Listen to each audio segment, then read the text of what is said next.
James at 16 will not be presented this evening, but will return next week at its regular time. Stay tuned now for a special 2-hour What Really Happened to the Class of 65. Word Balloon is brought to you by the League of Word Balloon Listeners.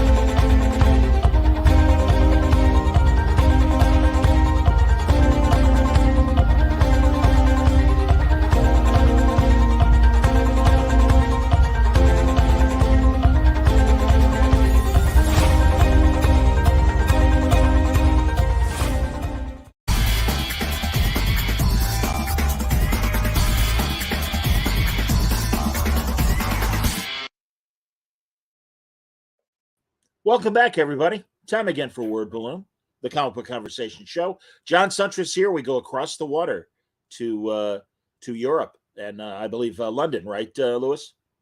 No, the sleepy little town of St. Austell, or as the locals call it, St. Awful. So Okay. no, a little ways from London.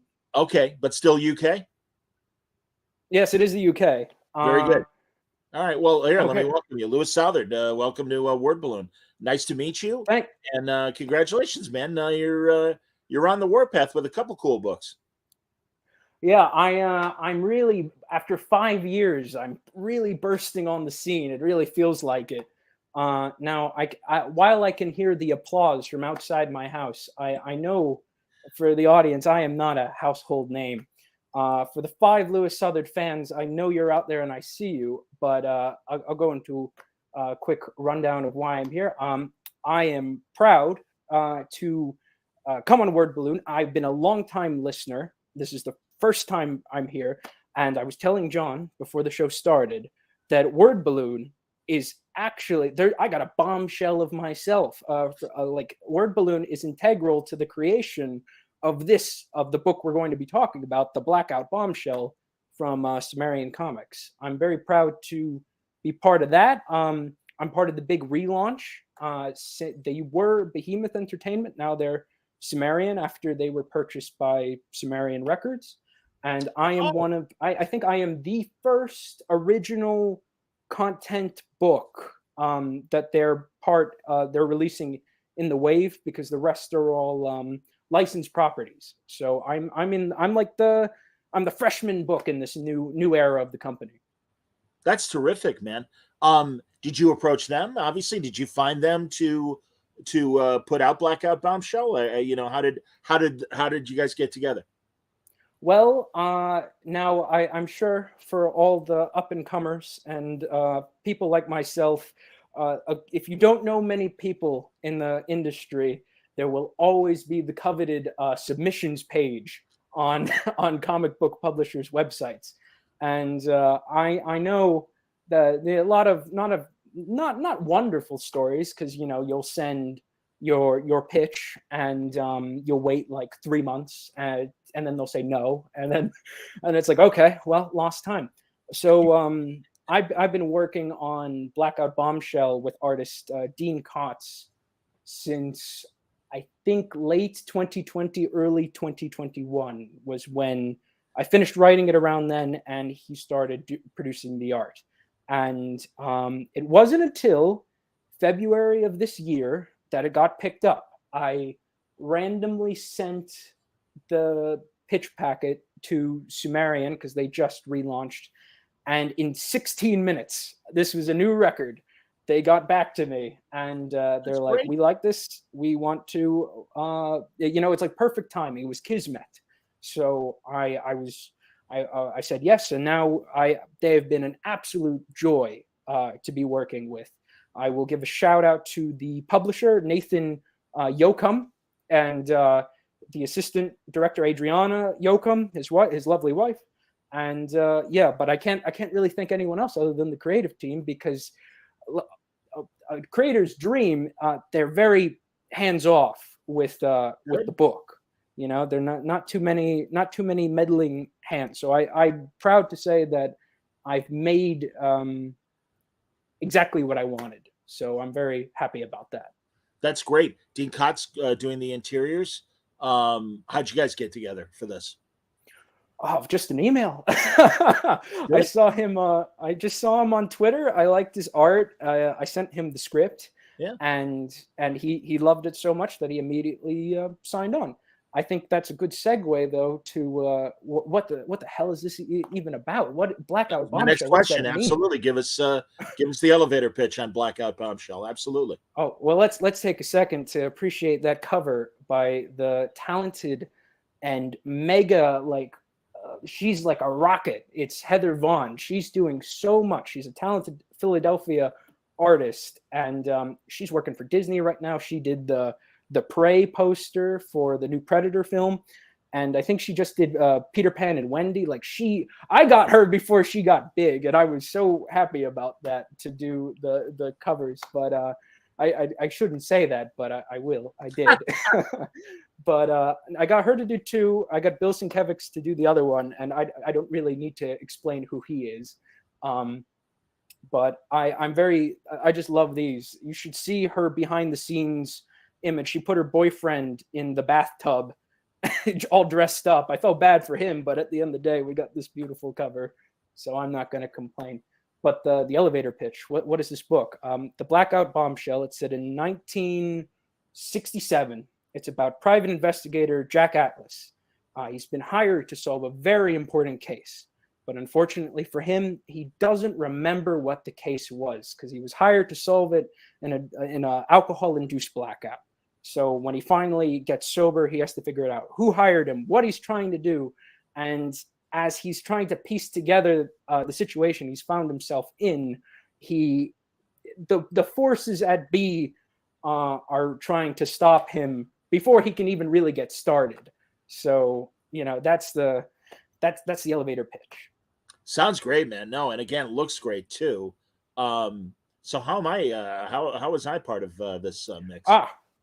Perfect. Okay, so you are part of this, because like I said, I've been a long time listener, and I was the inspiration for this book started because I was listening to one of your interviews with Tom King.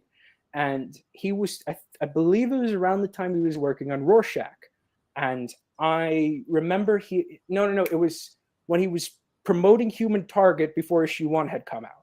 And he said because he said that he bases his stories around like really old detective stories because he said the Human Target is based on like an old story he read. He had 12 days to figure out how he died. And he was talking about DOA. He gets poisoned, and just like in the Human Target book, he gets poisoned, and he's got to figure out who's killed him before he actually. Yeah. So, what was it? Okay. So he was talking about one. Either it was a periodical or it was actually a book series about a detective. He said he was reading about a detective who. I forget the name of the character, but it was a detective who had no right to be a detective. It was like a really weaselly, cowardly, but also like cunning, clever type of guy. Like he could talk himself out of a situation as opposed to getting like rough and ready. And I'm not exactly a consumer of many noir movies or television shows. I've seen like The Maltese Falcon. I've seen like is it Heart of Darkness or Touch of Darkness, the Orson Welles one? Touch of Evil. And I most of the time I've seen a detective, it's usually like a brawny fella, like he's smart, but he lets his fists do the most of the talking, or like he's troubled, like something like your Humphrey Bogart. And I love the idea of a detective who just bad at being a detective, but he's just going to stick his nose in and stumble to victory. And that's who Jack Atlas is. Our protagonist, he is a lovable loser. He's the weirdo with a heart of gold. And I love him because this book is also a bit inspired by Fear and Loathing in Las Vegas. So he's that like kind of Philip Marlowe meets Hunter S. Thompson. And he's just like, he's very neurotic. He's very like paranoid. And I really like that because it's not a protagonist I've seen in this kind of setting, which is also benefits to the time period, because I feel like 1967, that's like a good transitional year. So you can kind of have those tropes of an old detective noir. You're going to have people in fedoras and suits, but at the same time, like there's hippies and there's like, 100%. this whole flower power movement. And it's this neat, at least visual juxtaposition you get to work with that you don't really see in most noirs. God, I was a little kid. I mean, I was like 3 years old in 67, but you're absolutely right that you'd have hippies walking around with the men in the gray flannel suits and the fedoras and everything. And yeah, they occupied the same world. And really, I would say counterculture was really at its most extreme during the summer of love, 67. Definitely. Oh yeah, no, I think issue 1 is more of our welcome to it's a three issue oversized miniseries. So they're all, the first one's 40 the pages, the second one is 48, the last one is 40 pages as well. Wow. Oh yeah, no, we're going big. That's another thing. Let's get into the technical side of things. Forget narrative. I want to talk about how they made the book. I love that this is, like I said, like this is part of the big relaunch, but I love that the company is putting like a big effort into like the actual, like we're going to do, because originally I made this as a graphic novel, and they said, well, this could work better as a miniseries, and we're going to work with you to allow that to be, so to speak. So we worked together on making short stories. So there's plenty of backup material. I got to include a lot of friends and as well as some other industry pros. So we made something pretty good. But I mean, what a joy! I mean, let's stop and think about this. What a joy to be able in this day and age to make an oversized noir comic book with like a new publisher. I think that's so exciting for somebody who wants like an alternative reading material, because don't get me wrong, I love Marvel, I love DC. Sure. I read those books. I read those books all the time, but it's just so nice and to have a company sort of care about the artistic as well as like the overall quality of what's the best way to get the story out there. Yeah. And I'm thankful for them for being so accommodating. So thank you, Sumerian. All hail Sumerian. Yeah. Is Sumerian a U.S. company? Is it a European company? Which? Oh no, it's a U.S. company. I believe it's either based out of Texas or California. Okay, and and forgive me, but yeah, these are oversized issues, so you won't shock me. Well, you will shock me depending on the price, but yeah, how much is it per issue? I'm sorry, I didn't get that last bit. How much? What's the cover price of each issue then? Oh, the price. I think they're around $4 to $5. Okay, yeah, no, and God, 40 pages for $5. That's a great deal, man. Certainly compared to when Marvel and DC, that's double the size of a Marvel or DC book these days. So that's great. No, and more so. I think so. More than 40 pages. Sorry. More so in the second and third issues, certainly.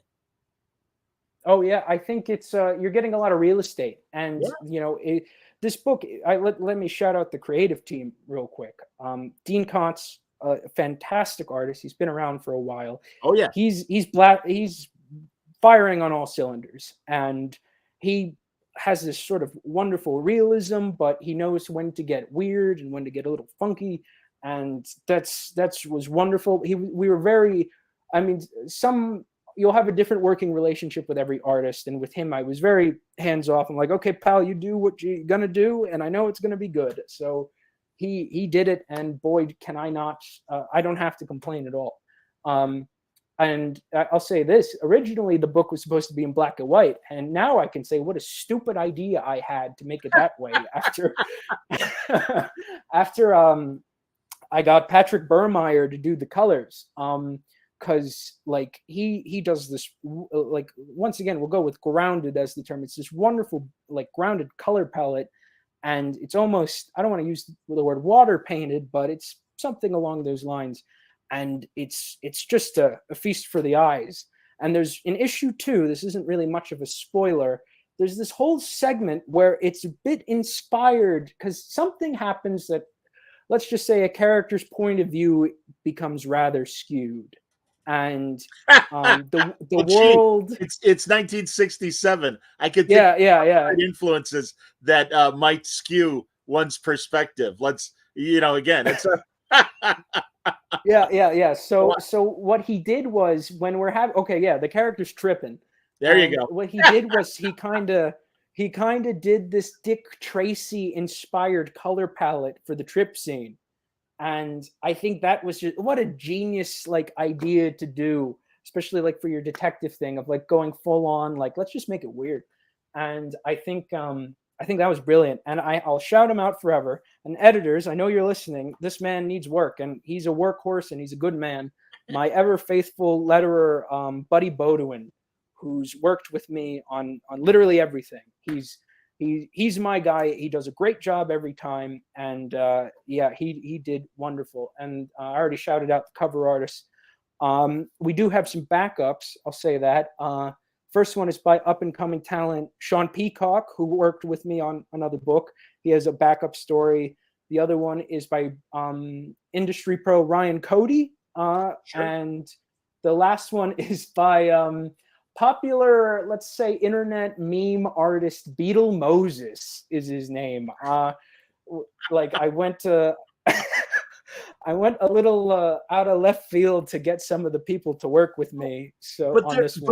Truly, it has been interesting to watch on Instagram and the other visual social media platforms, these internet meme and art people that you don't normally know, and they all have great handles and stuff like that. And it's like, oh, that guy's good, or that woman's good. And it's like, yeah, where'd they come from? That's great. I'm glad that how are we made aware of him? Oh, he's very popular on Twitter. He's always, every time he posts a little comic, it's always. Let me tell you. Okay, this is you accidentally open a really wonderful can of worms. Good. Every time, this was a company that was like, okay, we want your book and we want to help you. Here's some money, and I don't. That's usually Sumerian did this for you, or somebody else did this for you? No, Sumerian. They gave me an advance. They gave me an advance, and they said, get some people to do it. And me, I'm a very imaginative.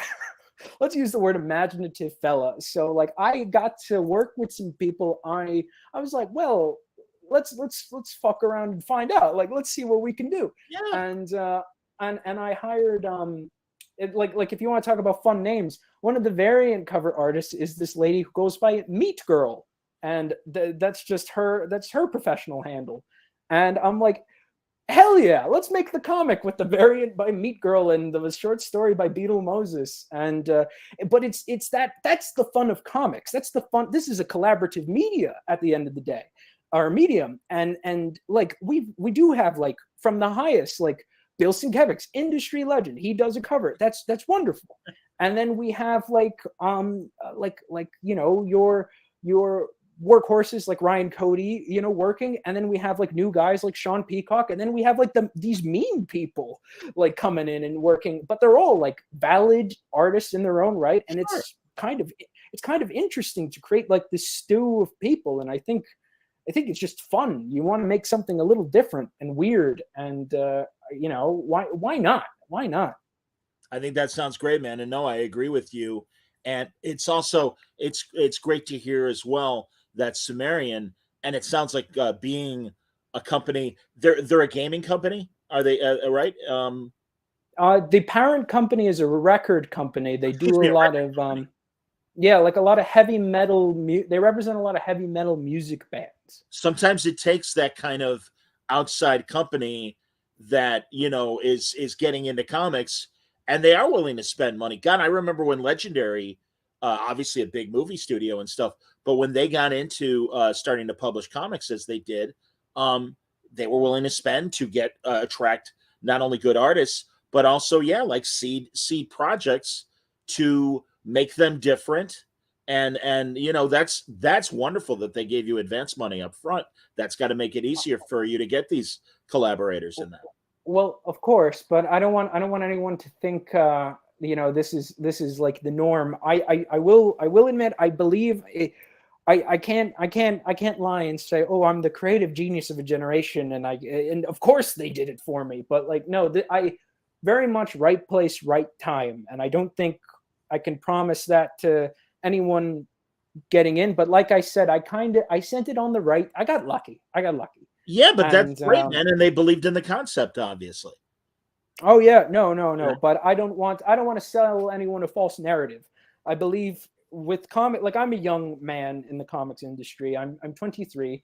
I've been in this for 5 years. I've seen the nastier sides. I've seen the high sides already. And I think for anyone who wants to get in on it, I don't want to sell them like, oh, this is great. This is all it is. Like, here we go. Like, you're gonna get this and you're gonna get that. Sure. Yeah.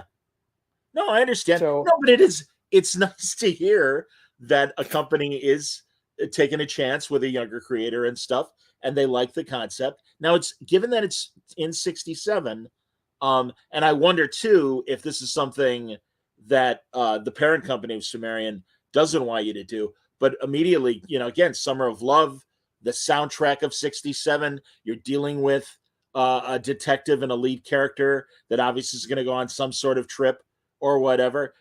Have you come up with any sort of playlist to accompany your book? You know what? I used to do that with my books. Okay. I don't really do that now. The only thing I really ever listened to when I was at least writing it was it's a video game called L.A. Noire, which is it's a noir video game, as the title would imply. I would listen to the soundtrack, which is this very like sultry jazz, like classic speakeasy. Noir. Sure. Yeah, so like this very speakeasy thing, because sure, I just wanted to get into that old world type of vibe, like 60s music. That's in my normal playlist. Like that, I'm gonna listen to that, in my spare time. So like this. I just needed to get into the other vibe, I guess. That was more my mindset. So okay. Unfortunately, I don't have a song off the top of my head. No, that's okay. It's funny. I'm a massive BBC radio fan, especially the Channel 4 Plus that does a lot of drama. And years ago, God, at least 10 years ago, if not even more, they had a mini series called The Psychedelic Spy, and it was a secret agent set during swinging London in the 60s and stuff. And licensing, as I'm sure you're aware of, music is a lot easier with the BBC because of just the general deal that all the bands have to make with them. So this thing was like wall-to-wall soundtrack of hits, and it's Jefferson Airplane doing White Rabbit, and your 8 Miles High with the Birds, and all these like great trippy songs of the period and stuff. And learning about what you've done with Blackout Bombshell and stuff, and my mind immediately went to that. And like I said, I understand. I think it's fun when creators do compile a playlist and stuff, and it just kind of helps set the mood. But being a noir fan, as you know that I am, I love the classic noir jazz and everything, and like you said, the kind of sultry kind of dive bar jazz that they do. So no question. Sorry, I said no question there, just a comment. So sorry, I thought you said something.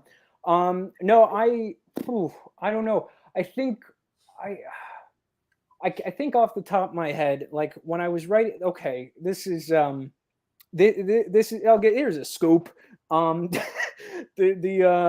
The trip scene that the character I want to say this without spoiling what happens, but the main character is being accosted by a group of countercultural connoisseurs, and when he's speaking to their leader, he slips him one, and then like forgive me, but of course the guy gets dosed. I mean, you can kind of feel that's probably what's going to happen. But go on. Yeah. So he slips in one, and then it's like, damn it, I'm trying to solve this thing, and now I've been like mentally sabotaged. Like there's an assault on the senses. Sure. Sure. like he's trying to figure out what to do while also balancing like, oh no, like I'm high. And Right.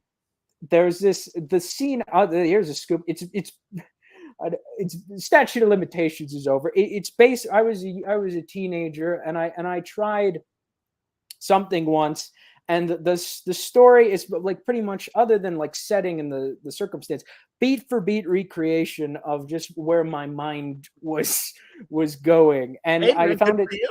In terms of being able to use that in your story. Go on. Yeah. No, well, yeah. Where it's like, well, I did not enjoy it. It was, it Bad was, trip.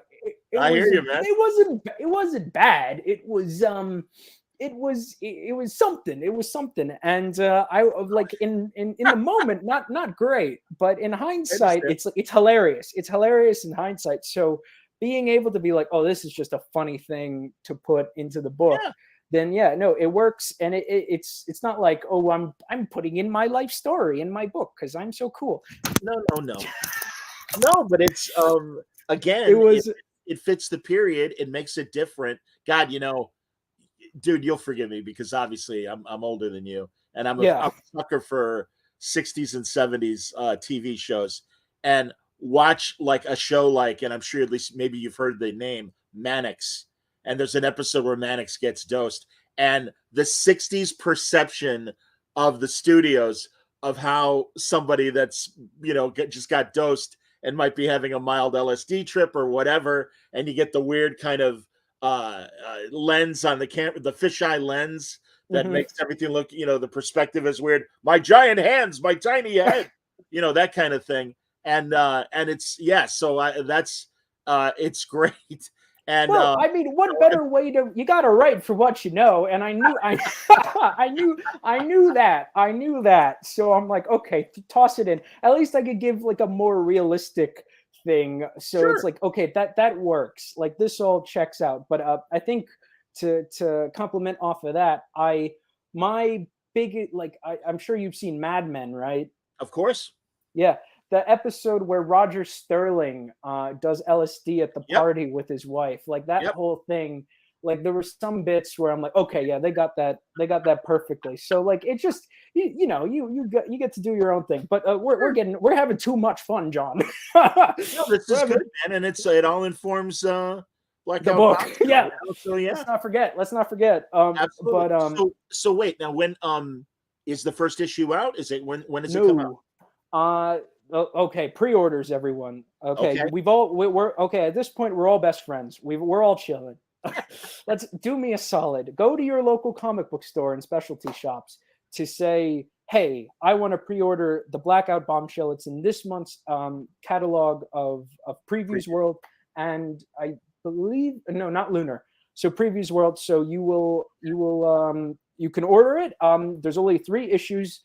No commitment, like it'll be here before you know it. But that is coming out September 20th. So if like we said earlier, you want like a $5 40-issue book filled with amazing art, I dare say great writing, and just an overall fun book. It's a fun book. It is not, doesn't take itself too seriously. It has fun with the genre. It has fun with the characters. And it's just good. it's just a good time. And if you want something really different, I think this is the type of book to get in on, because I don't think there will be any other book like this on the market in that specific time in history. So I think that's a good bet. Blackout Bombshell from Sumerian Comics, and again, it comes out September 20th. But final order cutoffs are probably coming up, so make sure you get to your store and order this new book. This sounds great, man. No, well, thank you. Absolutely. And I did want to ask you also about another book that you put out through Scout, and that's Midnight Western Theater. Here's an image of it. Okay, so now we got to switch gears. Well, before we do, I will say I appreciate that you got a colorist for Blackout Bombshell, because then, especially given that it is this trippy where you are going to play with, altered perception and everything, that maybe color lends itself. I am a sucker for black and white comics. Mm-hmm. And I do think you made the right choice with Blackout Bombshell, but I think gray tones, because are wonderful to see in comics, just like noir movies. The great Orson Welles is like, no, the acting is better in black and white. Yeah, black and white is the actor's friend, and I would say that from a visual standpoint. That God, I'm a massive Turner Classic Movies here in the States. Every Saturday night they do Noir Alley. Eddie Muller. John, I gotta stop you. I'm not from England. I'm from New Jersey. Oh, I'm hip, man. No. And obviously, no. And I read that in your bio, but I'm saying that you're there now. And whatever. Yeah. I mean, no. I guess Noir Alley. Dude, I'm not eating crumpets over here. Like, cut me some slack. I know Turner Classic Movies. Jeez. Okay, and I don't know if they. Next, you're gonna tell me, oh, do you know baseball?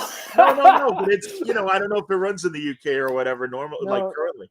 No. I'm just. It's all good, man. No. It's all good. God, I wasn't sure. I figured I'd have to. No. I didn't think I was talking to Eric Idle. Don't worry about it. But no, honestly, I am such a fan of black and white, and I love every Saturday night, man. Eddie Muller on Noir Alley on Turner, presents a classic noir movie, and in fact tours with the Noir City Foundation and does a big film festival in many cities. And next month, August, he's coming to Chicago with a bunch of black and white noirs. So I can't wait. No, that sounds pretty good. I will admit, I can spoil this now because this wasn't really. Well, this was my original plan. It was going to be black and white until the trip scene, and the idea was that everything would become color except the protagonist. He would stay black and white. Like that was going to be the thing. And we do a twist on that in the book. That implies it's exactly the same. In the book, while there is color, it goes into this ultra color in the sea. We're too hung up on that. I know drugs, kids, I know drugs are cool. Like, but please don't do them. They're bad. No judgment either way, man. You're talking to a pothead, so don't swear. Fair enough. So but I'll legal here in Chicago, so don't worry, it's legal here. Okay. So. But yeah, it's a detective book. And we didn't even talk about forget it. Okay, we're on to Cowboys now. Let's go. Man. No. Again, you're playing in the genres that I love, and I'm a massive Western fan. And I love when people will blend genres. And obviously you're doing that now with Midnight Western Theater. For the audio audience, we've got a couple of vampires that are absolutely dressed in cowboy gear and everything. Well, I should say stylized cross between. There's a gun holster on a classic kind of 19th century aristocratic look. But go ahead. Tell me. I'll give the elevator pitch for this one. Yeah. So the original book released by let's go into I'm not going to bother with that. So I released the first book, Midnight Western Theater, with Scout Comics, and that was an anthology collection of short stories, bottle episodes. Each issue was a one and done tale featuring our protagonist, Hortensia Thomas, the woman in black, who is, it's a bit of a mystery as to what she is, but she is our main character. She is our adventurer, and she is accompanied by her whiny man sidekick, Alexander Wortham, the reluctant vampire, basically as they go around the Wild West to fight evils, both supernatural, human, or anywhere in between. I was working on another book at the time, and I needed a back burner project. And the other book was very continuity heavy and very detail oriented. So I made Midnight as the back burner project, which is why it's called bottle episodes. There are overarching elements, clearly it takes place in the same universe, but I like the idea that you could pick up one and it's just the one story. Good for you. So yeah, no, I thought that was a good idea, and clearly Scout did too. So I made the book with them, and that was in 2021, and this is good setup for the next one. As I said, while they're bottle episodes, they're all connected, and how they were mostly connected were each issue would start with a 3-page flashback story about the main character's youth, of her as a little girl. And it's sort of like this buildup of how does she go from point A to point B? Like something clearly has happened. And in the book, like there's this big jump, and there's like a skip. There's a skip of time. Like, well, it's not a spoiler. The book's been out. Who cares? Her origin is she is a young girl who is sacrificed by cultists, and they kill her. And then the last issue, it opened up with she wakes up. She wakes up. Her hair is different, and everyone's dead. So like clearly something has happened, and somebody finds her, and that's the end of the flashback story. The book I want to talk about today, which comes out tomorrow, everyone, Midnight Western Theater Witch Trial, literally issue 1, the first 4 pages open up with that missing period of time from the original run. Like what happened from when she died to when she's resurrected. So if you're a long-time reader, you will get to finally know what happened. If you were a new reader, you basically get a good filet mignon. Congratulations, you get the price right off the bat. But as we're going to talk about Witch Trial, I'll get this book is radical. Here, I'll hold it up. Hold on. I got my copy. Here, everyone, look, check this out. Oh, there we go. There you go. Here, wait, let me open it up. I got to show the money shot. Sure, man. So like this book is completely different in every way. And the original book was co-created by me and David Hahn, very legendary artist. Great artist, absolutely. I could not get him back. But here, we'll show this to show off this guy. Oh, wait. We got a nice double-page splash right there. Yeah. Of her going to town on some Nazis. Or not Nazis, zombies. But okay. And she well, killing either is fine, but sure. But yeah, no, she's killing them. But I got Butch Mappa to be the replacement artist, and he's a phenomenal guy. He's doing his best to have his art style be complementary to David's, but he's not ripping him off. He's doing his completely different thing, and we've had to get an entirely new creative team. Sean Peacock is doing colors. Letters by Buddy Bodwin, because of course, and covers the beautiful Art Nouveau covers by Julianne Griep. The original book was more, let's use the word stacked in terms of talent, more industry pros, with me being the more, well, not me, I was the up and comer, I was the new guy. Yeah. But this one, it's all mostly new people, and I thought that was a wonderful opportunity, because like how special is it when a company or a publisher asks you to do a sequel? Like that's a good thing to do. And I figured like, okay, I've built enough goodwill with the first one. And with the second one, if I can't get the original creative team back, I'm like, well, why don't I give a bunch of up and coming talent a chance? And I couldn't be happier with everyone I picked. Because I'll say this, like like I said, I'm a newer talent, and I think about the times it was such a struggle to get a foot in the door, or for anyone to give you a chance or take you seriously. And I think now that I am my foot is, I think half my body is in. I'm not fully in, half my body's in. Like it's just wedged somewhere between the door, and because of that, I like giving people opportunities and chances, because I feel that's the responsibility of anyone, to not really forget where you came from, and to think, how wonderful it would have been for someone to give you a chance, and how grateful you were for the people who did. So I think giving people just new people, just either constant work or steady work, or always keep them in mind, or you see someone and you think, well, let's give them a shot. I think that's a very good thing to do. So I'm very happy about that. You told me in your email to me, and also looking at your bio on your website, that you kind of are the project manager of your comics and everything. Mm-hmm.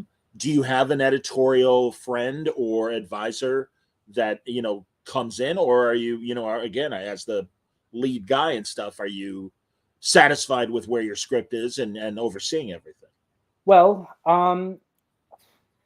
I think it takes a really special kind of person to just look at your work and be like, it's perfect. I don't need anyone to go over that. I have a very trusted group of people that I usually read over my scripts. Yeah. But fortunately, usually when I get to, I think with a lot of people, when you get to work with a publisher, they already have people there that'll go in and talk with you. I know with Midnight Western Theater, I worked with editor Andrea Lorenzo Molinari, and he's a big help in trying to, we talk things out. If I think that's with anyone at any company, like give you suggestions, help you, say maybe this isn't really working. I wish I could be that type of guy to be like, no, I realize that, but yeah, I wondered if again, as described. But in terms of the creative teams, like making the book, I am in charge. Like I do find my artists and my colorists and my letterers and my cover artists. Like I'm in charge of finding all those people. Okay. I'm proud to say this. No one has ever assembled a creative team for me, and I would very much like to keep it that way for as long as I possibly can. I'm perfectly content doing that. But in terms of writing, I don't want too many cooks in the kitchen, but I would like help when needed. No, I understand. But so then you came to Scout with these replacements for Dave Hahn. Yes. Okay, cool. That's great, man. Where'd you go? I mean, that's another kind of question. I think a lot of people that are starting out, how do I find my artists and stuff? Where'd you find these people? Well, that's an excellent question. So let's go into my backstory. So it's 2018. I'm in Paris, France. I'm in university and I hate it. I absolutely hate it. What was your major? I wanted to go for journalism, but the end game was law. And there is a universe where I could have been a very Saul Goodman-esque lawyer, but I'm envious. I'm envious of him because he's probably pretty richer than me, but I think I'm happier, so I'm not going to complain. Well, as someone with a journalism major, I'm glad you found something that whether your degree helped you or not, because man, believe me, no, hear me out. Yeah, so I'm there for a while. Go on. I hate it. So right. I dropped out and I dropped out in a specific amount of time to get my tuition money back. Because I'm like, this is what I need to fund the dream. And I came back to America and my family was not very happy with me to be like, oh, okay, so you're dedicating your life to make picture books. Like that seems interesting. So I'm like, yeah, and I'm gonna go do it. Well, luckily I'm a very if somebody tells me not to do something, I'm like, oh, I'm gonna do it even more. Like, here I go. So which is good for the things you love. Sure. So I was like, okay, I got to put my money where my mouth is. I got to dedicate my time to actually mastering. Like, okay, how do I do this correctly? I can't just be, I can't go 100% idiot on this. I have to know what I'm doing. So for about a year, in terms of how I found my artists, I looked to books that were coming out. I was looking online, I moved to New York. I was living in Brooklyn in a really terrible apartment, but that's a whole other story. But I'm living there. I'm meeting artists. New York City, there's no short supply of artists. So I'm meeting people there. The art collective's there. I'm meeting people online, and as I said, there was no better resource than actually, this is true. I had a dog-eared copy of Grant Morrison's Multiversity. And wonderful. Yeah, and there's this issue in it. I think it's called the handbook or the guidebook. And each page is done by a different artist. And I remember I spent a whole day going, writing down each name and going onto their websites to see okay, which guy's out of my league, which guy would work with me, which guy could do this, who's affordable, who's not. And funnily enough, that's exactly how I met the cover. If you want to pull up the image of Hortensia and Alexander again from Midnight, that's done by Kalman Andrzejowski, and I met him because I found him from that book. So, Wonderful. there's no greater resources than the books actually in front of you. Of course. So that was good. It was not so a year of doing that, getting better at writing and just trying my best. And then I eventually got work with Action Lab Entertainment. And for all of those in the industry, I can hear your fists clench in fight or flight upon such a name, because 2020 rolled around and my first book was supposed to come out and it did not. I don't know what you were doing in 2020, but I had a lot of free time, but I was also incredibly busy in a weird way. So no, that book did not come out, and that was rough because that was supposed to be the first thing. But a door closes, a window opens. Sure. Because then I got the Scout deal, and that Midnight Western Theater has pretty much launched my entire career. So in a weird way, I probably have to be. Well, I am incredibly thankful for how things turned out. Not in the moment. No, certainly not in the moment. But yeah, now, I'm sure 2020 was still rough. No, I can appreciate that. Is now, and am I right? Midnight Western Theater Witch Trials. Yeah, Midnight Western Theater Witch Trial is Right. the sequel coming out tomorrow. Everyone, Right. I want you running. Oh, sorry. Let me ask my question, and that is this one miniseries story, or are we still getting individual stories with each issue? Well, we do something completely different with this one. I figured you get a sequel, you don't want to do just an encore of the last thing.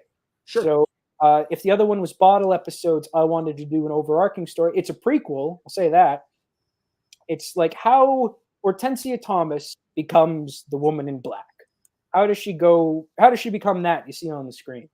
And it is a coming of age, Weird West tale of her working with her mom, her foster mom, where an evil from the past, from her mother's past, has resurfaced.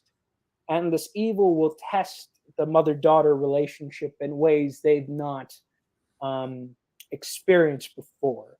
And this is a miniseries. It's only 5 issues.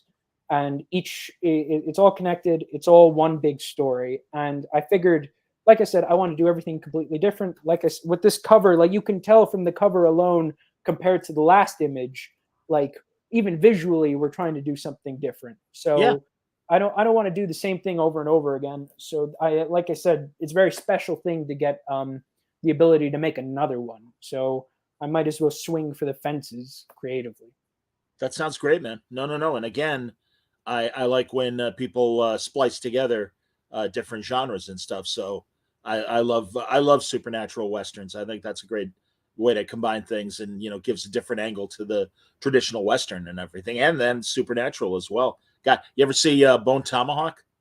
No, not supernatural, but western horror, where it starts off almost like The Searchers, where you've just got this small group of cowboys trying to find a missing woman, and they stumble on cannibals that are, eating their captives. And it becomes this very dark, scary movie, starting off like very traditional Western. And then all of a sudden, what the hell's going on? And it's Craig Zoller. Craig Zoller is the director of that film. And it's a cool low budget movie that I think surprised a lot of people. So yeah, I'm that, and even another extreme, Fear Agent, combination of space hero, space opera with cowboy analogies as well. So right, I'm once again, like with the noirs, I'm terrible. Like I have no right to be writing these things, and yet no, that's like good.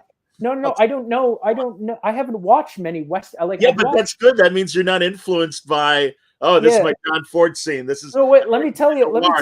Orson Welles scene or whatever. There's this there was this Western podcast that reviewed issue 1 of the original book. Really? And yeah, they were like, oh, there's this hot new Wild West comic. We got to read it. And, cool. I was listening to the episode because of course, and they're like, this guy he's got so many references, like so many like tropes. Like he's got this thing, like he made this the color red because it's like a symbol, and this, that, and the other thing. And the whole time I'm like, oh my god, like I just like I wasn't even thinking about it, but then they're trying to pass me off as this great like Western savant. Lover of Westerns. Yeah. I could. What have I seen that's Western? I've seen The Good, the Bad, and the Ugly, of course. I've seen The Searchers. I've seen True Grit. Good. Original and the Jeff Bridges one. Good. And Westworld. I mean, you know. Well, Westworld is actually kind of the inspiration. I love Westworld. The original Westworld. I mean, the HBO show first season was fine. The original Westworld is an amazing early 70s movie. The first half is like broad. Brenner? Yes, he's the gunslinger. He's the robot gunslinger. But the first half of that movie is James Brolin and Richard Benjamin just having a blast, and it's like pretty much a comedy. And then all of a sudden, in the middle of the movie, everything goes wrong, and it becomes this fantastic, suspenseful pursuit movie of the killer robot coming after Richard Benjamin. And it's like all of a sudden, I mean, really, just your mood immediately changes of, oh, it's a good time to, oh my, you know. And I mean, you knew in the trailer you were going to get that kind of thing, but no, when the twist happens, early Michael Crichton, man, one of the best. No, I agree. I do love films and television like where you think it's kind of going one way, and then it's just like, no, that's not what this is at all. Yeah. Like I think that's always good. Yeah, no, I like I was saying, like I do. You know, it is kind of a good thing that I don't know or haven't seen many. Like I know the tropes, and I read enough comics. I probably read more comics than anything else. Like I know the tropes from television. I know that, but when you see it, if anything, I get frustrated when you see, especially in this age of media, where I hate going into a movie or watching a TV show, and I can already like, oh, I know exactly where this is going to go. Yep. Like I know the ending before I've even seen it. And to me, like, I think that's very, it takes out all the drama. It takes out all the suspense. Lazy. Yeah. Yeah. So as a creative myself, I try very hard to create those moments where it's like, let's not do the obvious thing. Let's even in Midnight Western Theater Witch Trial by tomorrow, there are moments in it where you think like, oh, this is going to happen or that's going to happen. And I don't want to do like the Ryan Johnson, oh, I'm subverting your expectations at every moment, so here you go. Like, no, I don't want to do that's lazy in its own way. But it's more like I want to do things that make sense. I hate it when in movies or TV shows the characters start acting dumb for the sake of the plot, or they do number one pet peeve when they kill hundreds of goons, and then when it gets to the main villain, it's like, wait, we can't kill him, otherwise we're no better than him. And it's like, okay, but what about all those other guys? Yeah. So God, you just described my frustration with new Star Trek shows, and I think the writing there is incredibly lazy and simplistic, and you know where it's going, and I'm like, okay. I remember when Star Trek was one of the smarter shows on television, but not the case, I think, in today's world. And I agree with you, man. There's, it's weird because there's that balance of, and there's actually a very good documentary that's on American television right now about 1982 and all the movies that were made then. And Dean Devlin, who made Independence Day later and a few other big things, was talking about him trying to pitch a new movie to the studios. And he took it to several. They all liked the idea, but they're like, we can't make this. And he said, why not? And he's like, well, it's not based on anything. That kind of is where you could see Hollywood, when they do have an original idea, like Valerian, the Luc Besson movie and stuff. And I don't know how it did over there, but I mean, it tanked here. And it's like, well, when, people, we want original, but then again, from a movie and TV standpoint, sometimes that's hard to sell. Thank God for comics and novels where it's got to be new. It's got to be interesting. It's got to be different. So that's good. And I'm really glad to hear you even say, I don't want to lean on tropes. I don't want to lean on the obvious.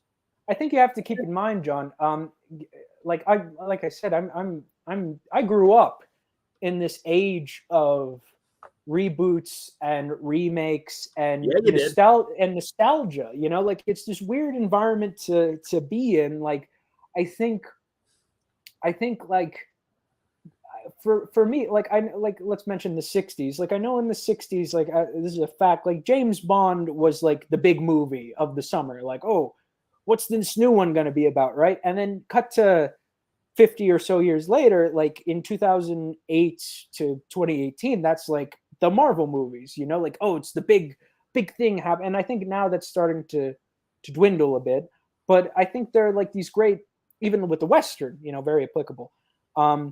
You know, there are these great phases that come in and out, but in terms of the overall, so how odd that when you get to Avengers Endgame, we're being nostalgic for things that only happened maybe 5 or 6 years ago.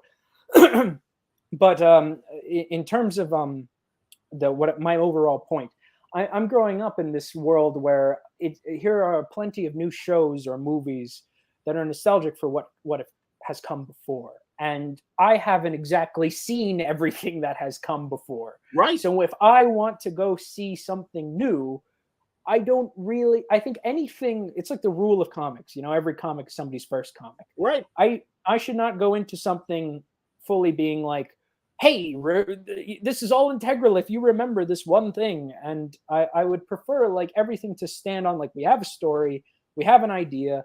And I think any good member berry type of thing, it's like the characters are here, but they're not, like you could do it tastefully, respectfully, without beating your head over it. Like there's nothing else you can do. Like this is as good as it'll ever get. Because I think that's lazy, and I think that's why Andor was so refreshing. Like how this is sad. This is sad. How refreshing it is. How refreshing it is. I can hear my partners listening to this in the other room, and I can already hear them saying like, he's such an old man. He's such an old man. Like, but like Andor, how amazing, how refreshing it is to watch a guy eat cereal with his mom in Star Wars. And it's like Boba Fett, when Boba Fett's on the Rancor fighting the giant robot, and then Luke Skywalker is hanging out with Ahsoka, and here's Cad Bane. And it's like, oh, I'm sorry, you didn't see The Mandalorian and the Clone Wars and the original trilogy to watch the show beforehand? Oh, well, you can go away now. Sorry. And it's like, okay, like what's the point? What's the point anymore? I don't know. I know, I agree with you. Now I have to ask you, Louis, given that you are a younger guy, you know, we're all scratching. I should say, us older genre fans are scratching our heads, wondering why Indiana Jones is struggling at the box office. The new movie. Do you like the Indiana Jones movies? I mean, I love Indiana Jones. I love Did it. you see it? I did. I saw it opening night. And what'd you think? Well, no, by all means, man. Let's go into it, John. Yeah, because literally, that's my most recent word balloon is me and my two friends dissecting the movie and also going, what happened? How come, you know? But no, first of all, did you like the movie? I thought it was. That's great. And forgive me for the audio audience. He made a face, but it wasn't a happy face. But go on, Louis. I'm sorry. I thought it was a good movie. I thought it was very well made. I thought it was well acted. I thought the plot made enough sense. I thought overall, it's objectively a good movie. But subjectively, I don't think it's a good Indiana Jones movie. And there are plenty. I grew up when I was a kid. One of my favorite, because I grew up when Kingdom of the Crystal Skull was coming out. And as a kid, I saw that, and I saw like there was all this hype before it came out in 2008. So like a year or two before, there's all these rumblings, and I got to watch Raiders and Temple of Doom, and then Last Crusade, and I grew up watching that, and you know, those are so amazing. And as an adult, I haven't watched them in years, and I rewatched them in preparation for this new movie, and boy, do they hold up. Like, you know, not in every every conceivable way, but in terms of filmmaking, like in terms of making a movie, boy, did they make a picture. Like that's Steven Spielberg, like firing on all cylinders. Like it's all this is why, like, okay, this is kind of the fun of Steven Spielberg and George Lucas in Temple of Doom. George Lucas is getting divorced. He's in a bad mood. Steven Spielberg's like, I just want to make a movie and help my friend. And at that point, like, George Lucas is getting like a little, whenever he went too off the deep end, Steven Spielberg would like, no, fuck you. I'm doing my own thing. I want to do this. Agreed. I want to do that. When you get to Kingdom of the Crystal Skull, Steven Spielberg's checked out. He's just helping his pal. So then you have like this George Lucas, who I respect as a creator immensely. Sure. You're letting this really imaginative guy go wild, and that's not great. You need a lightning rod. And that's a movie without a lightning rod. And then this one, but I could say that, like, a lot of great ideas, a lot of great scenes. The scene with Harrison Ford and Shia LaBeouf on the motorcycle when they're trying to escape the commies, like, wonderful scene. But that's that Spielberg touch. I mean, he can make a damn good movie. Agreed.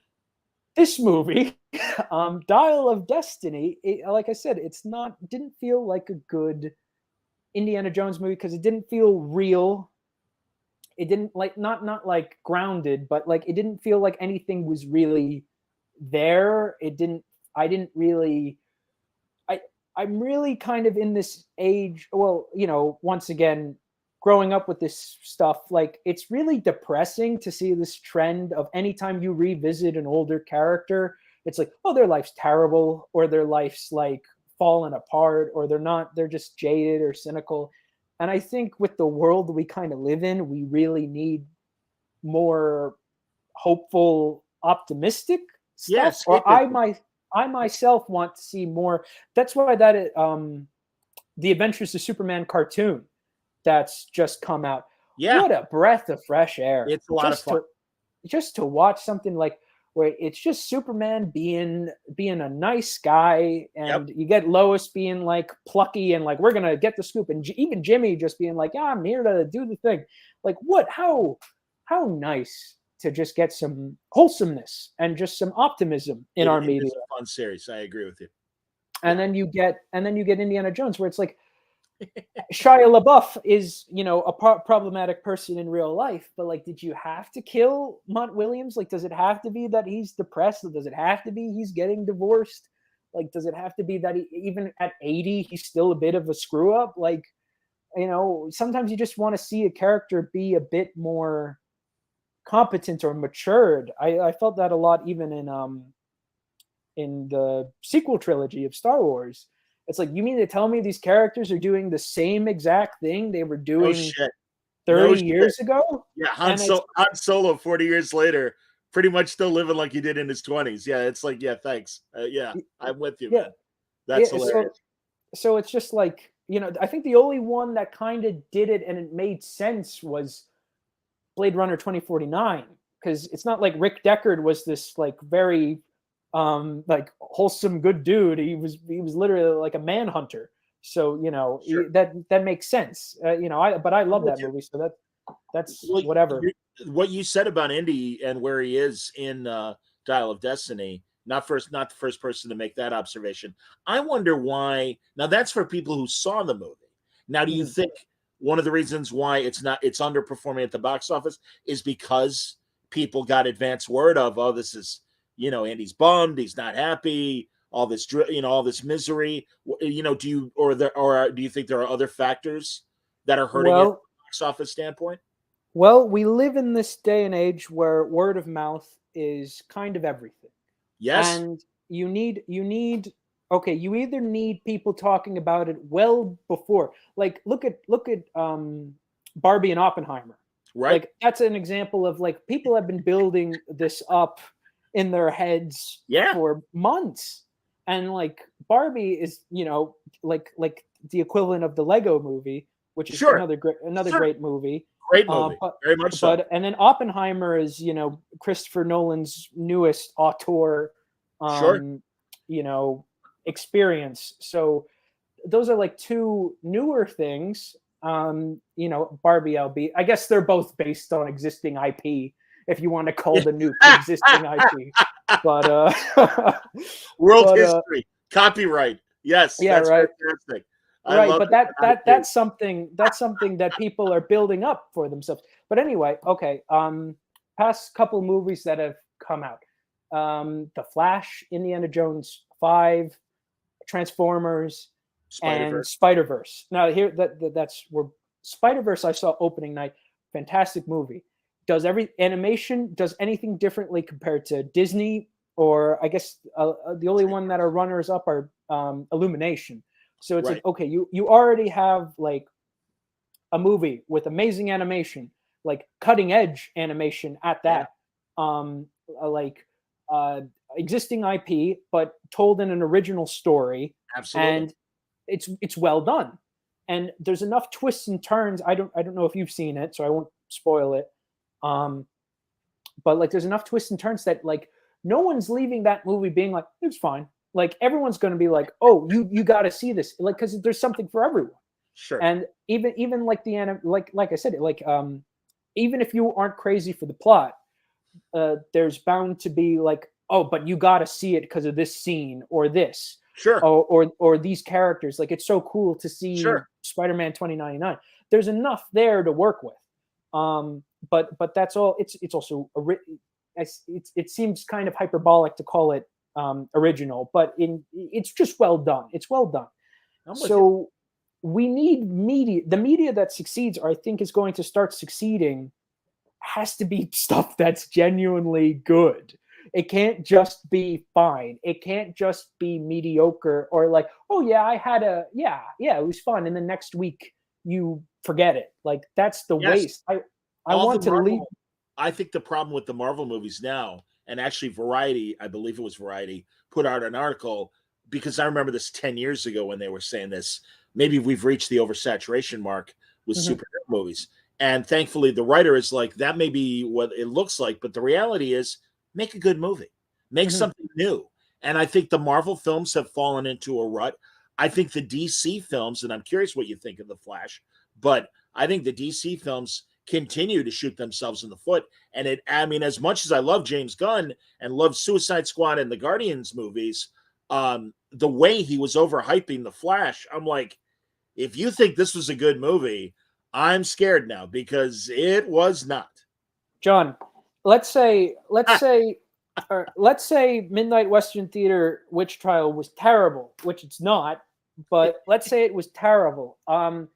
Would I come onto your show and tell you that it's bad? Of course not. No. It's like, this is a company man. Yeah. This is a company man trying to get people to watch the movie to help the overall company. I guess. Yeah, no, I mean, I'm not gonna. I think I don't know the man, obviously, but like I think if I were him, I think that's the more real side to it. You're not going to have the new president of your company but Louis shitting on the stuff. Everyone knows he had nothing to do with it. And he really put beyond going, hey, everybody should see this. Yeah, but that's the thing. This is the greatest superhero movie up to date. I mean, he was saying stuff like that. Come on, man. Well, I mean, it's like, dude, and I don't believe him. And obviously my thought too was, this is the company man. He's the new face of it. He's trying to put a brave face. It's a $300 million movie, like it or not. And, whatever. But yeah, I don't know, man. But John, no, think about this. This company is not doing well. No, they're not. Warner Brothers is not doing well. They're not doing so hot, and they need a big hit. And but you can't invent a big hit out of shit. And it's the truth. You can try. Well, you can, and obviously they did. But I mean, that's the thing is like, listen, everybody knew, okay, we're going in a new direction. James Gunn's going to lead us now. We're going to try and follow his examples of Suicide Squad and Guardians with our new product. That said, like it or not, Aquaman 2, Blue Beetle, Flash, these are things that, well, we've already made. They're in post-production. They're coming out soon. We got to put them out. And I understand. It's like, again, if you overhype, it's, I think, going to drive the audience further away when it is so disappointing. And listen, Ezra Miller's personal problems, I'm sure, are a factor on why it is not doing well. As that's at least my guess, that people may not like that person as a person, let alone. I just don't like the portrayal they gave Ezra Miller. and also I don't find Ezra Miller charismatic or a solid leading actor. Are you a So Flash fan, John? I love the Flash, and I Okay. don't agree with the way the Snyderverse positioned the Flash, because that's a Wally West Flash, and they made it Barry Allen. And by the way, I love Jeff Johns, and I was just saying this the other night off the air, and I do love Jeff Johns, but him putting that murder of Mrs. West in Barry's origin, which was never there until he brought Barry back in Flashpoint, and it's like, we didn't need that. We don't need that. But go ahead. You tell me about. Are you a Flash fan as well? I am. Good. Well, let me say this. Okay. I would love to see a Flash story being adapted that's not Flashpoint, number one, because there are more, believe it or not. Hundreds more. Yes. Yeah. So that's number one. Even worse when you do somehow an inferior version of Flashpoint, but that's neither here nor there. I think a good Flash, call me crazy, but I think a good Flash movie should include okay. If you're going to do multiverse, right? This is supposed to be like their big multiversal. Right. We're going nuts. Like, he teams up with Michael nostalgia, right? We were talking about that before. And listen, I loved Michael Keaton, and I won't deny, 89 Batman. No. I was a kid. It was a great movie. Go ahead. I get you. That's all fair, like that's good. But you have him teaming up with another Ezra Miller, right? He's the second Flash. Yep. That's how you already fucked up. Yes. You don't do a second Ezra Miller. If he's changing the world, then the other Flash of the other world, you do Jay Garrick. And then you do that would have been great. Flash of Two Worlds, which is your first DC multiverse story. You could have done a beautiful mixture of Flash of Two Worlds and Flashpoint. Agreed. And then, bam, you got that solved. It's a better movie. You're right, Lewis. Absolutely. Yeah, no, like, because then you have your cake and eat it too. Like, absolutely, you're paying homage to where you started, and you're milking like the thing everyone knows. Yes. So but that's the way I see it. As I've told other friends, I don't like the way they wrote Snyderverse Flash. I'm not a big fan of Ezra Miller, and now we have two Ezra Millers, and it's like, if you don't like your leading actor or the character, the way it's portrayed, because it's one annoying Flash and now an even more annoying Flash, and it's like, no, you got it wrong. And again, I don't understand, but they really leaned into what they had going. And this is no judgment or opinion, because I had this opinion prior to Ezra Miller's personal issues that have come out publicly and everything. I just never cared for Ezra Miller as the Flash or the way the Snyderverse wrote Barry Allen. So it's compounded. I'm a massive Jay Garrick fan. He is my favorite Flash. I am thrilled that John Wesley Shipp was able to play him on TV. And that's the other thing. Grant Gustin, kind of in the same way, although I do think Henry Cavill and even Brandon Routh were able to eclipse what Tom Welling was doing on Smallville. But it's like, when we're doing a Superman movie, and it's like, let Tom Welling do it. He's so good on TV. And the same with Grant Gustin. As I like Grant Gustin as the Flash on TV. I don't know if you're a Grant Gustin fan. I used to be. When the show started coming out, I was I think after season 2 I stopped, because like season 3 starts and it's like, oh, there's a new villain and he's fast, and it's like, okay, I kind of get an idea where this is gonna go. But season 2 was Flash of Two Worlds, and that was already like the grip. Okay, you got me. Jay Garrick's coming. Yep. But like, okay, if you're gonna do a Flash movie, this is what I want to see. I want to see, if you're gonna do Barry Allen, he has to be more serious, right? But and Wally's the fun one. But if that's the idea. Like, Barry's kind of milk toast, but you can spin that. You could spin that in a fun way. Like, if you have him bouncing around, like even if you did Flash of Two Worlds, then you can have Jay Garrick being like, "Hey, loosen up, buddy. Like, this is supposed to be fun," and something like that. Also, he was always like, again, the irony of him always being late as Barry Allen. Yeah, and you could almost have him in the way that Keaton would play Bruce Wayne, and it's like when he was being Bruce Wayne, he was always a little off and a little like confused or whatever, and Barry could be that kind of milquetoasty or straight-laced guy, but just kind of, like confused and just, like I said, like always late. And I kind of liked it at the opening of the movie. But no, I agree with you. And yes, again, Jay's been doing it longer, and Jay could be really that older brother kind of mentor that's like, hey man, no, it's like it's supposed to be fun. Here's the other thing. So here's the other thing. When I see a Flash movie, when it's like, okay, we need a villain for him to fight, my brain, believe it or not, my brain does not automatically go, oh yes, General Zod. We need General Zod to fight the Flash. Give me the Rogues, give me Captain Cold, Yes. give me Heat Wave, give me all them, because then you have like a whole cast of, like, you could get character actors to do like this whole gang, this whole gaggle's worth of like golden-hearted like criminals, like who got, like, they each have a different dynamic. It's all a game. The Rogues and the Flash, it's all a game. No, my partner did not understand. My partner loves indie comics. They don't like superhero comics. And we were talking about the Flash because they were very confused about everything going on. And they were like, is this what the books like are like? Like, is this what this character is like? So what I did was I showed them a couple days ago, I showed them a clip from Justice League, the animated series, where they go to the Flash's villain bar. And the Trickster is at the bar just drinking, and then Batman's like, "Okay, we gotta beat the information out of it." And it's like, "No, let me handle it." And then it's like, "Hey, man, like, can you help us out with this thing?" It's like, "Why should I?" And it's like, "Have you taken your meds, like Reggie? Like, you need to, like, I'm worried about you." It's like, oh, like they all are friends. Like they have this weird sense of respect, and I think I've never seen that in a comic book movie. So like that's something original right there. Agreed. But agreed.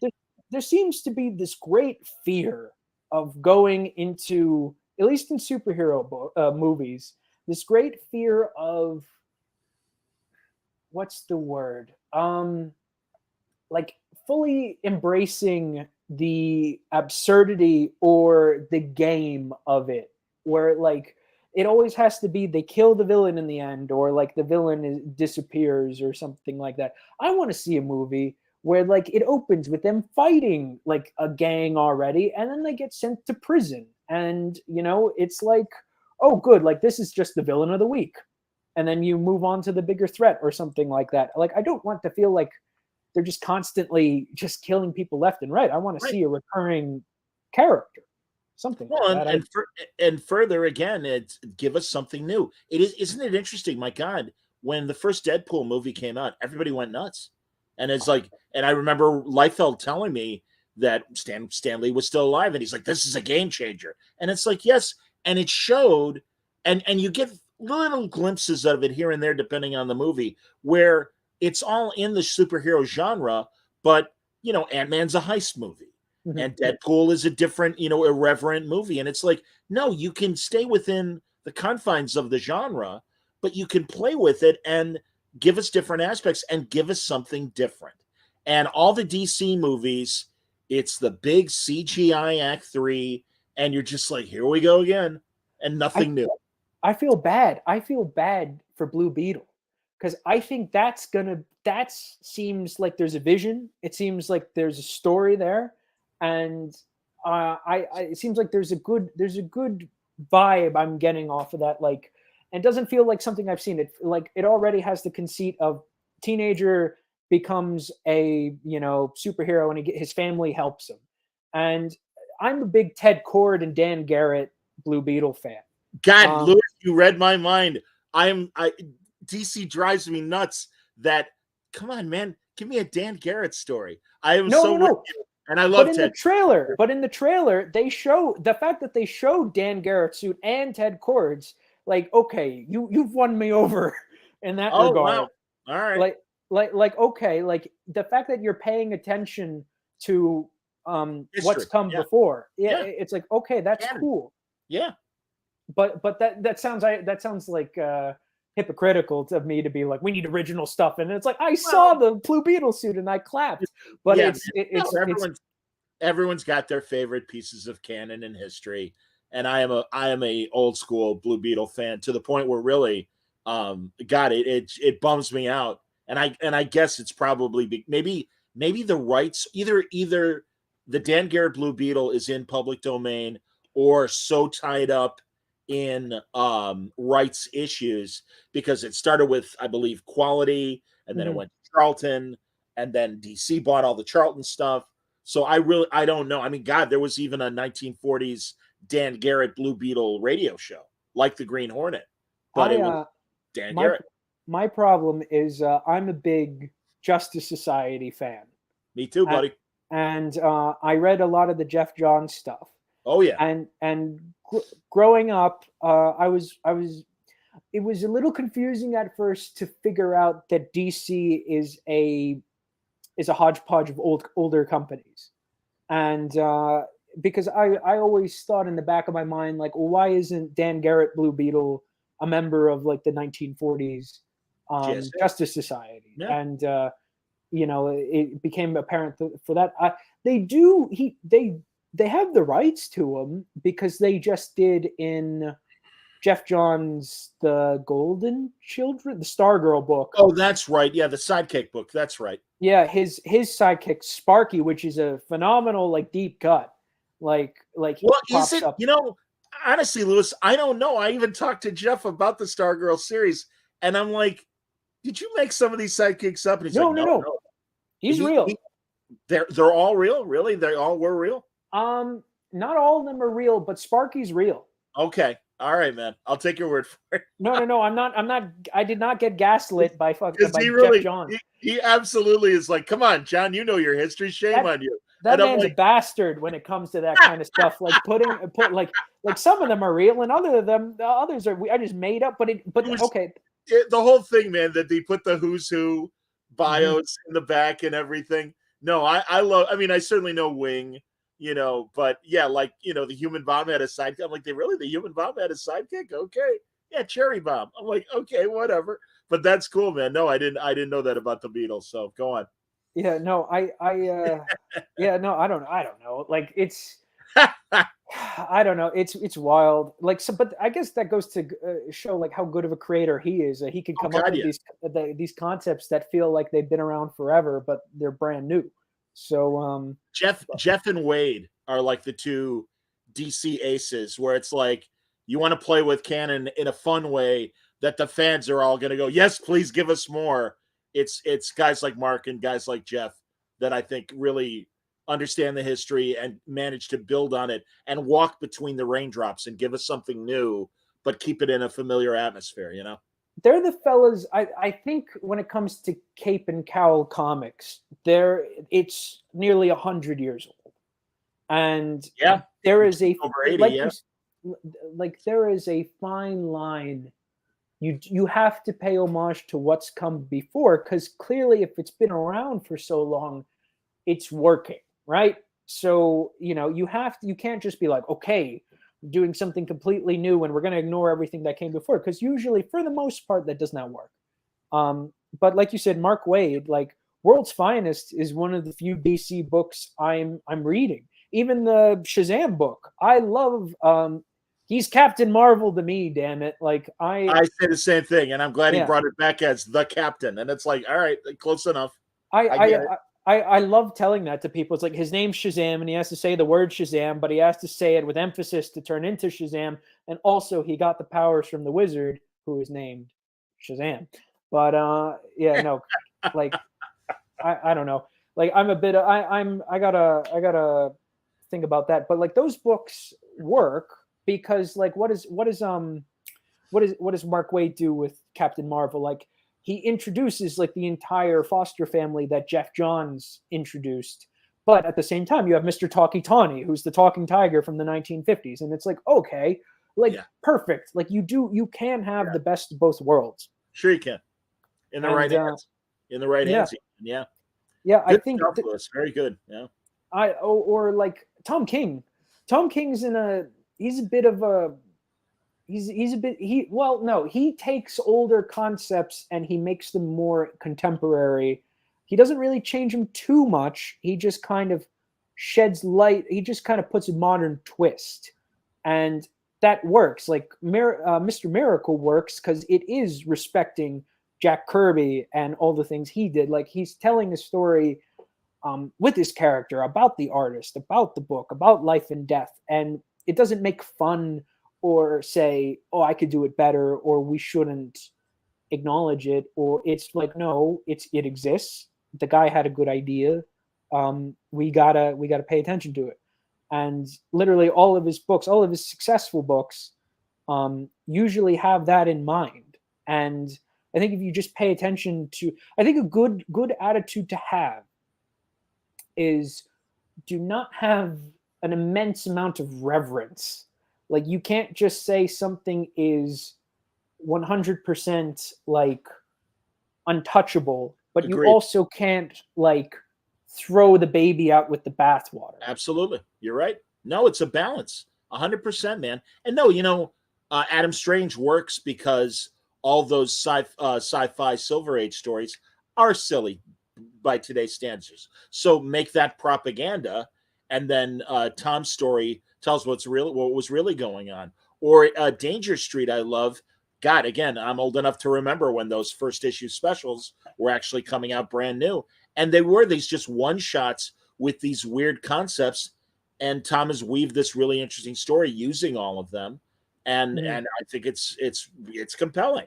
Lady Lady Cop, yeah. Are you kidding me? Lady Cop. Even the Green Team, which he's made into the subversive group. And the original concept, it was Joe Simon reaching back and doing the kid gang books that he did in the 40s and the 50s with Boys Ranch and the Newsboy Legion. And he's like, well, let's just do it again. Without even thinking, well, it's 30 years later, man. That doesn't. In fact, I love that the News Kids Legion. Yeah. I was just about to say that. In the Superman cartoon is a modern spin on the Newsboy Legion. And I was watching it with my friend, and I'm like, oh, no, that's in the comics, man. Big words and all these kids. I'm like, and I go, and it's kind of cool that they made it a boys and girls group. Sure, why not? It's fine. It still works. So, yeah. They took the idea and they just ran with it, which is anything you could do with. You did mention Star Trek way earlier. Go ahead. I'm going to give a controversial opinion. No. I think the best Star Trek in a while, because I'm not a big Star Trek fan, but I have seen a good chunk of it. And I agree with you that I think when they brought it back, at least not in the movies were kind of the progenitor of the current trend of like, they're trying to do Star Wars, which is not Star Trek. Yes. And now I don't even know what they're trying. I know what they're trying to have their cake and eat it too. I think the best Star Trek that I've seen in a long time is that one episode of Black Mirror, USS Callister. Loved it. I love that episode so much, and because it took like, here is a problem we have to solve, and it is in the setting of Star Trek, but the setting of Star Trek is like their prison, and I thought that's just such a fun spin. And listen, obviously, the 60s were a very misogynistic decade. That's just the way it was. And the lead guy was going to kiss the girl, and it was going to be a different girl every week. And we have evolved from there. What I don't like about new Star Trek specifically, because I agree with you, that Black Mirror parody was fantastic. What I don't like is the current creators of Star Trek treat the actual stuff as parody. They play with Star Trek. The Star Trek, you either buy into the silliness of the universe and still try to present it as an action adventure with some humor. But today, and I really appreciated the first season of Strange New Worlds, the Christopher Pike series with Anson Mount. This season has just frustrated me because all they're doing is they're playing with the tropes and not giving us an action adventure serious story. And also, I'm sorry, I like science fiction. And God, even the 60s show presented science fiction in a much smarter way. They had their goofy episodes. I'm not saying they didn't. But given that you only get 10 a season these days with streaming shows, you would think there'd be more of an effort to write better stories and write better science fiction.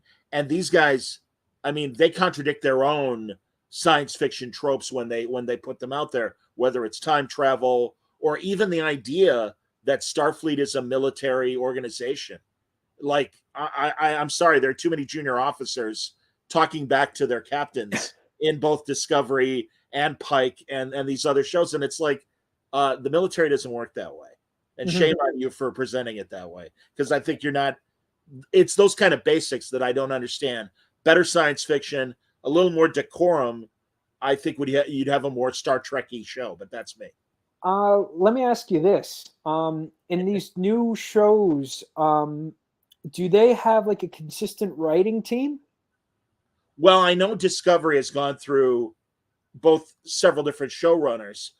In the case of Pike, it's been the same. It's the same people at the top. I don't know how much turnover there's been from season 1 to season 2, but like something as basic as Mr. Spock, they feel obligated to show Spock in this Pike show that's like 5 or 10 years before the Kirk era, as this novice that, has to learn how to act with humans. And it's like his mother's human. Yeah. So he's always lived with a human woman. Further, he came out of Starfleet Academy, where he probably interacted with humans. Yeah. And maybe. And really, man, and also listen, I'm all for stronger female characters, and they do a good job in that respect. However, they do it at the expense of Spock. Spock is I don't know if this is controversial, but I don't think they really give too many respectful, like this is a strong female character, but it doesn't, I don't really think it's that other than what they're calling it, like it's not really, I think if you're going out of your way, act rather than talk about it. They're all over these articles. Oh, we got so many strong women. Just do it. Just do it. Well, this can tie back into my own work, because the main character of Midnight Western Theater is Hortensia Thomas. Sure. And I spoke to someone once in another interview, and they were saying like, "Oh, so glad that you have like a strong female character, like good on you." And to me, that didn't really clock in my brain, because I didn't really write her like I'm gonna do the gaslight gatekeep girl boss thing. It was more like, no, I just want to write like, it doesn't matter what gender or sex or orientation a character is, and it should not be their entire personality. Agreed. I think a great character could be like, that's why I think Spider-Verse, anyone can be under the mask. That's why that's so successful.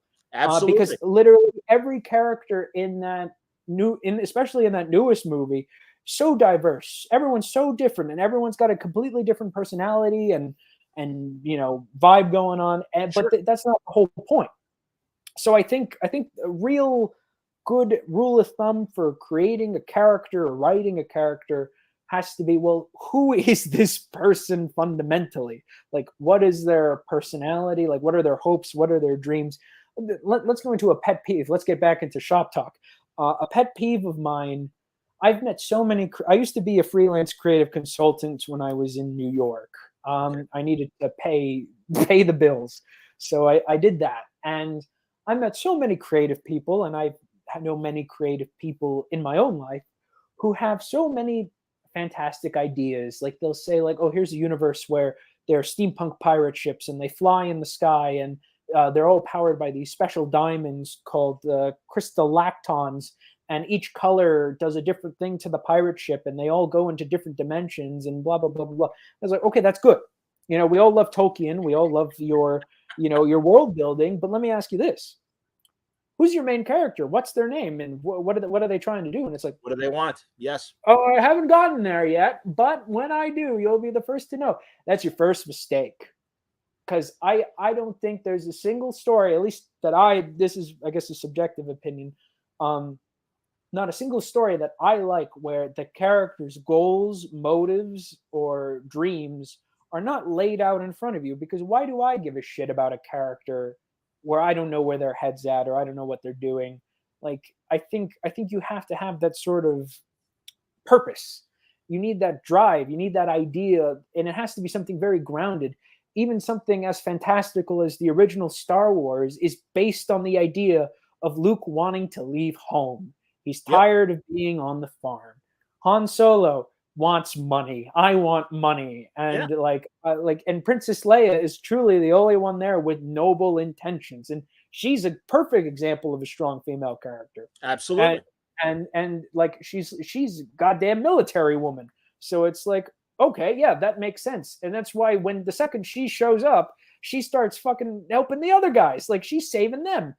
Because they're just they're just a farm boy and a criminal. So it's like, like that's, but that's all. I love all those characters. I know all those characters, and it's so basic. It's so simple.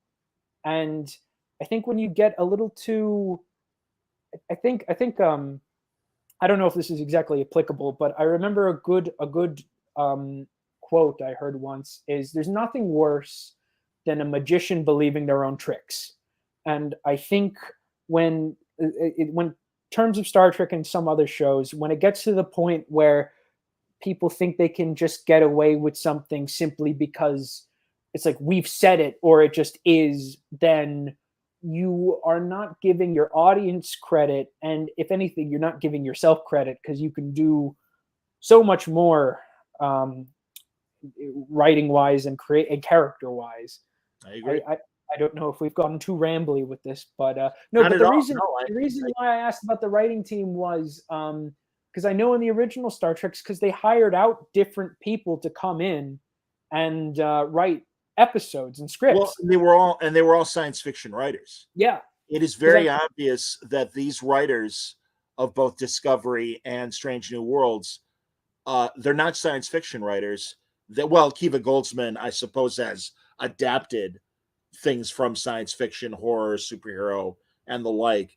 But a lot of times, and I know this and you probably know this as well if you know any TV or film people, they hire their friends. Yeah. And it is so obvious that these are writers of teen CW style drama and Fox teen drama rather than getting science fiction writers, because again, their science fiction ideas are overly simplistic, and like you said, they can write a good, I'm pining for this person, or the kind of romance bullshit. But you don't feel it. There's no feeling. It's too clean. It's too like there's no. It's soulless, and that goes into the overall problem we're talking about, like with a lot of media nowadays.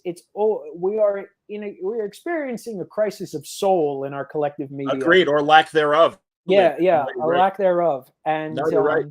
We need to pay more attention to projects with more passion and vision and love behind it. And agreed. It is a shame to see like in this day and age where things like that can pop out and then disappear, like in a matter of weeks, like with these streaming scrubs that they're doing. So it's a very bad and very ominous time, but I have faith that things will turn out better as things go along. We certainly hope so. And Louis, honestly, you've said all the right things as far as you have. I agree with what you're saying about good character and good storytelling. And that's why I don't like Indiana Jones 5. To tie it all back. All right. I was going to go for the closer and say, we can see evidence of Louis's attention to storytelling and character in Midnight Western Theater, Witch Trial, and Louis can hold up the new copy that comes out tomorrow. Everyone, go to your store and ask them for this book. And if they don't have it, I don't know if you can order it. My local shop said they're back ordered at the moment at Diamond. Good for you, I would say there's no harm in asking. But in the meantime, Blackout Bombshell, pre-order, everyone, September 20th. Yep. Show Sumerian comics that we need to support the original content being made, not just the licensed titles. Like this is in this whole theme of supporting original content. Let's go for it. Amen. I hope I've been a decent enough guest for the word balloon crowd. No, you did great, Louis. Honestly, I think again, strong concepts, really interesting ideas. Both Blackout Bombshell and Midnight Western Theater, and looking forward to. Well, of course, you can get the original anthology stories if you want to call them that from Scout. but starting tomorrow, Witch Trials debuts as well. Louis, great conversation, man. I really appreciate your time. Thank you for having me on, John. Really nice meeting you. Let us know when you got something new. Of course. We'll see if TV and film has followed our hopes. I know they're listening. I know they were listening. They're scared now. They're in fight or flight. They know we're not going to pay attention. Thanks a lot, man. I'm taking tomorrow off. Tomorrow night, my buddy Matt Klickstein comes back, and we're going to talk about his wonderful book, See You at San Diego, The History of Comic-Con, which is a fantastic book that I don't understand. They wanted to have a panel at San Diego because a lot of the original organizers of Comic-Con are getting up there in years, and but still have a story to tell about how this amazing event began. And they were denied a panel, and also they tried to get nominated for an Eisner. It's one of the best comic history books I've read in a very long time, and they didn't get a nomination. I think because it was an unauthorized history of San Diego, that maybe the powers that be might have a problem with that. It's interesting. It's disappointing because I really think Matthew made a hell of a book. He also made a great podcast where he did the oral history version of the same story of San Diego.